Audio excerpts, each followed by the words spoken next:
What's the single biggest issue facing Tauranga that's so important you'd die in a ditch over? Transport. Infrastructure. We can't afford to be just building roads. Tauranga was built for cars. We're in dire straits.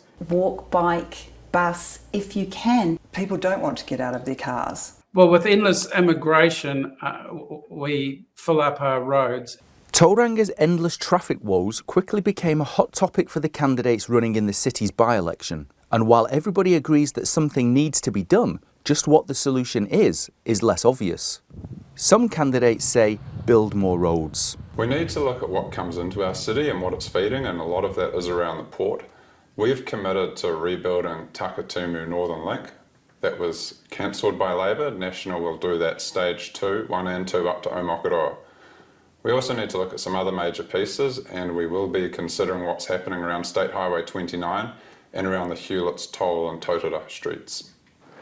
The bus system is a failure, and we know that because no one uses it. And we know the reason why. Tauranga was built for cars.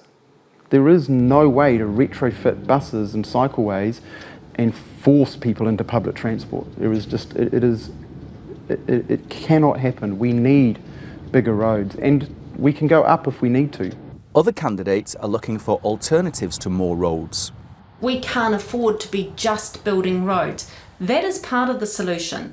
But if we just build roads, we know that the research tells us that we will have more cars, and eventually those roads will be clogged as well. So we need to be looking at an enduring situation with roads and public transport, and good public transport that is responsive to the needs of the people, that will also address our climate change emissions needs that we have to be taking very seriously.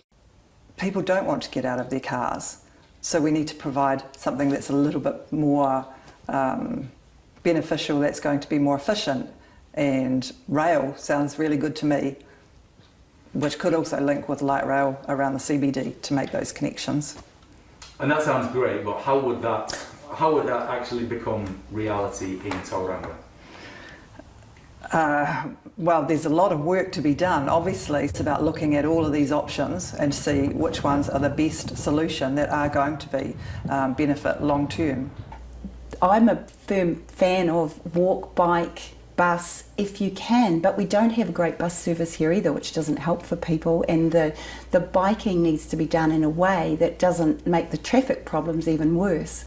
With so many candidates, there's no shortage of ideas to address traffic jams. We've got a port which is important to the entire central North Island, yet we're going to lose the consent of the people of Tauranga to actually operate this port here if we don't get some infrastructure under control. So the ACT Party policies around that are a national building agency, so it would take the politics out of infrastructure. We wouldn't be promising a road every election to be only broken by the next government. If you look at places like Sydney and so on, in that city, you've got tunnel for the trains, you've got tunnel for vehicles, etc., and the traffic flows significantly. So how would the city pay for things like tunnels and rail? Is that feasible, or is that just pie in the sky? I believe it's feasible. Again, being one party, being solution-based, I've actually gone and researched our KiwiSaver. We're sitting with 81 billion in managed assets. ACC, we're sitting with 50 plus billion that's been managed. Of that's been used within New Zealand and also overseas. And I had a look, I can't remember the exact figures, but for instance, I think Japan, we've invested something like, KiwiSaver have invested something like 1.2 billion, in there.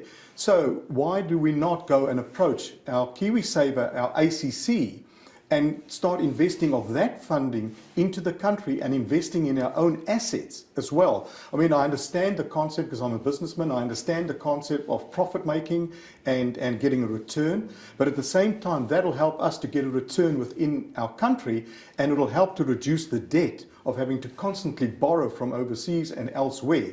Well, with endless immigration, we fill up our roads, and we just cannot carry on building roads to meet such high demand. Some road infrastructure is necessary, and roads are never going to solve the problem, because if you go to Auckland, you actually can walk faster. More flyovers, more tunnels, more rail, more bike lanes, and everything in between. There's plenty of options for voters to choose from. Polling stations are open from 9 a.m. to 7 p.m. through to Saturday, June the 18th. Gavin Ogden, Local Focus.